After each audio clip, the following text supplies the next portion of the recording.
Hello, everyone. This is Mark Houston. I think you all know me. I'm sending this video out to friends and family. And the reason is I came across a great video in World War II, obviously a very interesting subject to me. And it's called Surrender at Stoumont.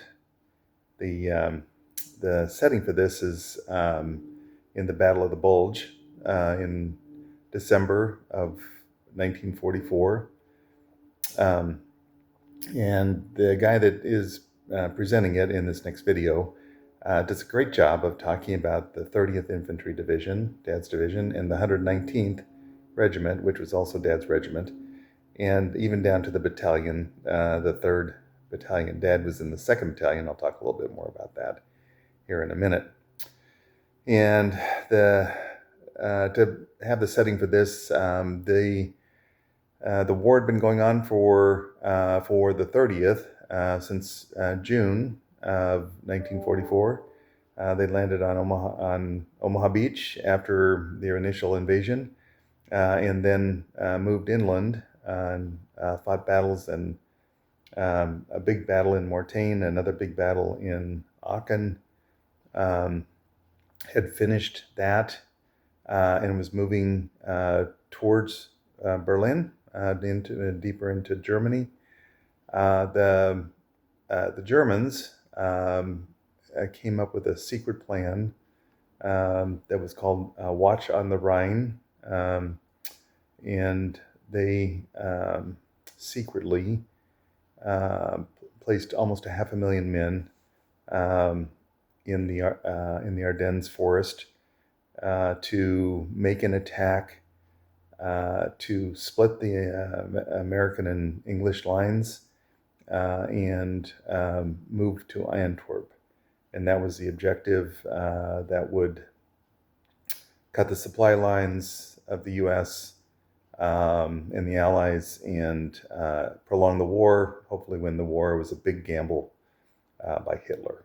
Um, on December 16th of 1944, the Germans began this surprise attack.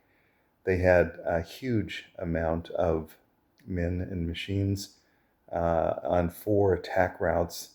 The machinery, tanks, armor was 15 miles long that um, was amassed behind these lines and started pushing into Belgium. And overran kind of a weakly held sector of the American sector, and was pushing actually towards the command central of the U.S. forces at Spa, and people were in panic.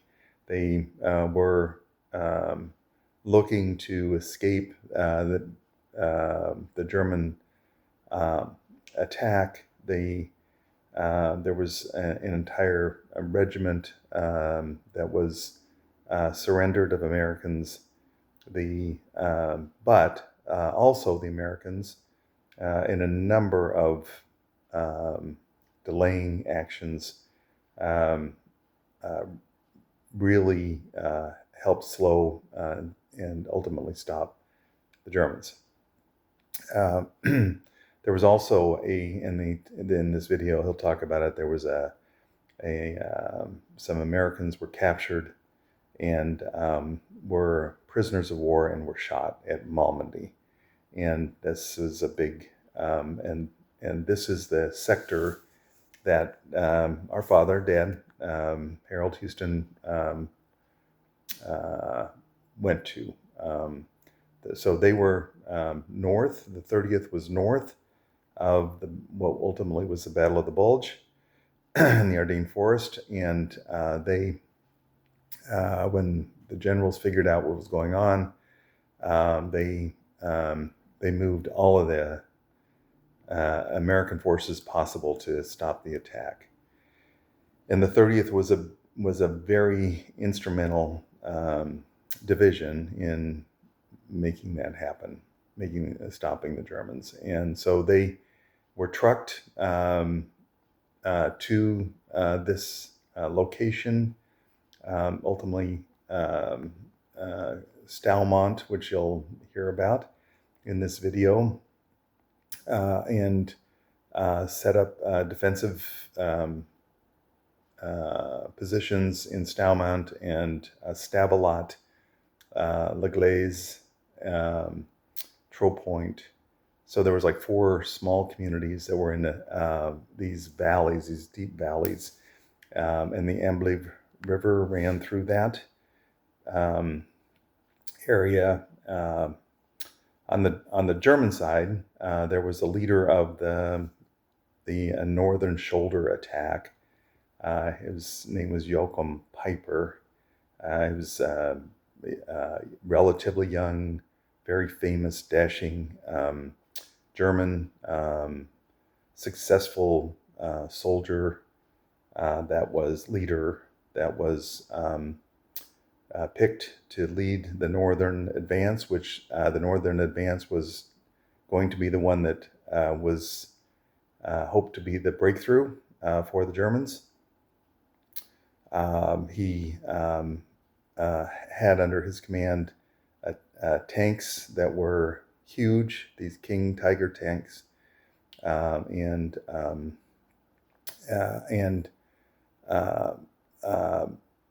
at that time in the war, the Germans, one of the problems they had was they were running out of fuel, so they were looking to capture American fuel supplies as a part of all of this.